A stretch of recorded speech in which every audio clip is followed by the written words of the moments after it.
Bu maç bilimin sanata yenildiği andı. Botvinnik'in deyimiyle Tal'in saldırıları her zaman doğru değildi ama psikolojik olarak mükemmeldi. 1960 Dünya Şampiyonluğu maçında satranç tahtasında fırtına koptu ve bu fırtınanın adı Mikhail Tal'di. Botvinnik Tal'in oyun stilini sanata dayanıyor diyerek övmüş ancak onu yeterince ciddiye almadığını da itiraf etmişti. Şimdi gelin efsanevi 1960 Dünya Şampiyonluğu maçına birlikte göz atalım. C4. İngiliz açılışı D5 karesini kontrol ediyor. F5, E4 karesini kontrol ediyor. At F3, D4 ve E5 karelerini kontrol ediyor. At F6, D5 ve E4 karelerini kontrol ediyor. G3, G2 karesinde fili için yer açtı. G6, G7 karesinde filine yer açtı. Fil G2, fili uzun çapraza yerleştirdi. Fianchetto yapısını oluşturdu. Fil G7, Botvinnik filini uzun çapraza yerleştiriyor. D4, merkeze piyon yerleştirdi. E5 karesini kontrol ediyor. D6, filin çaprazını açtı ve E5 karesini kontrol ediyor. At C3, D5 ve E4 karelerini kontrol ediyor. E6, D5 karesini kontrol ediyor. Kısa rok, şah güvenliğini sağladı. Kısa rok, şahını güvenli konuma getirdi. Vezir C2, vezirini gelişte E4 karesini kontrol ediyor. At C6, D4'e baskı uyguluyor. Kale D1, kale D4'ü destekledi ve rakip vezirle aynı dikeye geldi. Vezir E7, vezirini gelişti kalenin dikeyinden ayrıldı. Kale B1, G7 filinin çaprazından ayrıldı. B4 sürüşünü destekleyecek. A5, B4 karesini kontrol ediyor. A3, B4 sürüşünü destekledi. Bu konumda C6 atının hareket alanı sınırlı. At D8, Botvinnik atını manevra ediyor. E4, merkeze piyon yerleştirdi. F alır E4, F dikeyini açıyor. At alır E4, Botvinnik yarı açık F dikeyine sahip olurken Tal de yarı açık E dikeyine sahip oluyor.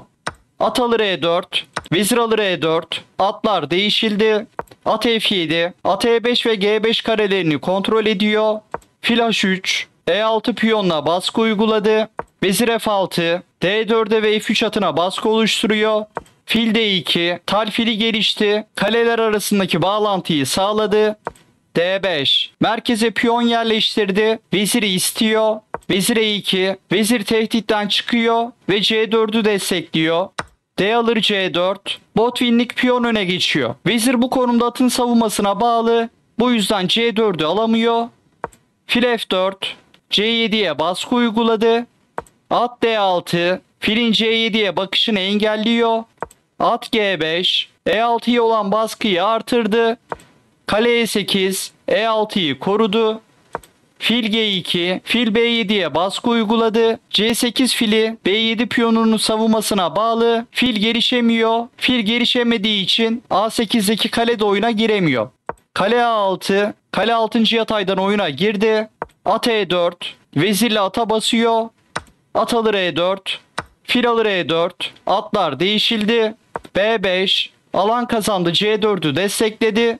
B3, C4'e hücum ediyor. C alır B3, piyonu aldı. Vezir alır B5. Tal çatal atıyor. Kaleyi ve piyonu istedi. Kale F8, kale tehditten çıktı. Vezir alır B3. Materyal dengesi sağlandı ve talin taşları uyum içinde çalışıyor. Botvinnik'in E6 piyonu geride kalmış bir piyon. Bu piyonu sürüp rahatlayamıyor. Bu piyon C8 filinin aktifleşmesini engelliyor. Kale B6, veziri istedi. Vezir E3, vezir tehditten çıkıyor. Kale alır B1, fil alır B1, birer kale değişildi. Fil B7, fil uzun çapraza yerleşti ve şahın etrafındaki açık renkli karelere baskı uyguluyor. Bu konumda tal C7 piyonunu alırsa fil alır C7 ile Botvinnik vezir F3 gelip matı ve vezirleri değişmek ister ve baskıdan kurtulurdu. Mikhail Tal bu konumda acele etmiyor. Fil A2 hamlesiyle oyuna devam ediyor. Fil E6 piyonunu açmaz alıyor. Fil D5, fil E6'ya bakışını engelledi. Fil alır D5, E alır D5. Botvinnik E6 zayıflığından kurtuldu ama C7 piyonu şimdi alınabilir. Fil alır C7, tal bir piyon öne geçiyor ve A5'i istedi. A4, piyon tehditten çıkıyor. Kale D3. Kale 3. yataydan A3'ü koruyor. Vezir F5. D5'i destekledi. Kaleye baskı uyguluyor. Fil E5. Tal materyal önde. Filleri değişmek istiyor. Fil H6. Veziri istedi. Tal bu konumda fil alırsa vezir alır H6. 2 hamlede mat olur. Botvinnik vezir alır F2 hamlesiyle şah çeker. Şah H1'den sonra Botvinnik vezir F1 ile mat ederdi. Kaldığımız yerden oyuna devam edelim. Fil H6. Vezir E2. Vezir tehditten çıktı. Kale C8. Kale 1. yataya inebilir. Kale F3. Veziri istedi. Vezir H3. Şahın etrafındaki açık renkli karelere baskı uyguluyor. Kale C1 inip mat etmek istedi. Botvinnik Tal için şöyle demişti: bu şekilde oynamaya devam ederse bir yere varamaz. Ama Tal aynı yıl onu tahtından etti. Bu satrancın kurallarını baştan yazan bir adamın hayal gücünün hesapla buluştuğu en çarpıcı andı. Videoyu durdurup düşünebilirsiniz. Mükemmel bir feda var. Fil C7 çift ünlem. Bu fil fedası alınırsa kale alır C7, 2 hamlede mat var. Tal vezir E8 ile şah çeker.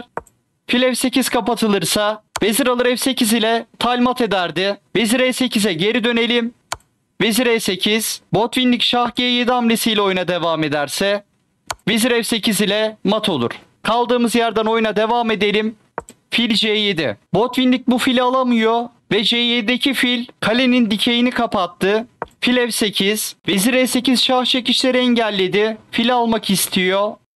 Vezir B5 çift ünlem. Tal ikinci kez filini feda ediyor. Bu fil alınırsa kale alır C7. Vezir alır D5 şah çeker. Şah G7 ya da şah E8 fark etmiyor. Örneğin şah G7. Vezir E5 çatal atar. Örneğin şah G8. Vezir alır C7. Tal kalite öne geçerdi. Kaldığımız yerden oyuna devam edelim. Vezir B5. Vezir E6. D5'i korudu. Şimdi fili almak istiyor. Fil E5. Tal fili tehditten çıktı. Şahın etrafındaki koyu renkli karelere baskı uyguluyor. Vezir C6. Vezirleri değişmek istedi. Vezir A5. A4 ve D5 piyonlarına baskı uygulamaya devam ediyor. Kale A8. Vezir istedi. Vezir D2. Vezir tehditten çıktı. Kale C8. Botvinnik vezir C1 şah çekip vezirleri değişmek istiyor. Şah G2. Şah 1. yataydan ayrıldı.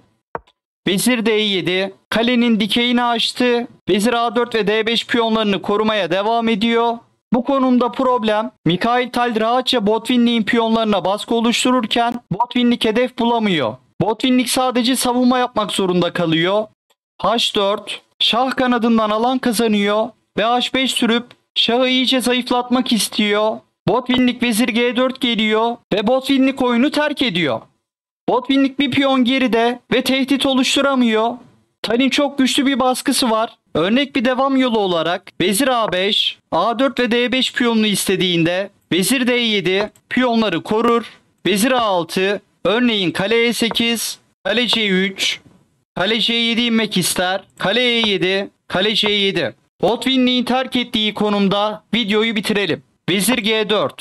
Bu oyundan sonra Botvinnik Tal için şöyle der: onunla oynamak bir fırtınada pusulasız denizde kalmak gibiydi. Analizi beğendiyseniz videoyu beğenmeyi ve kanala abone olmayı unutmayın. Sonraki videoda görüşmek üzere.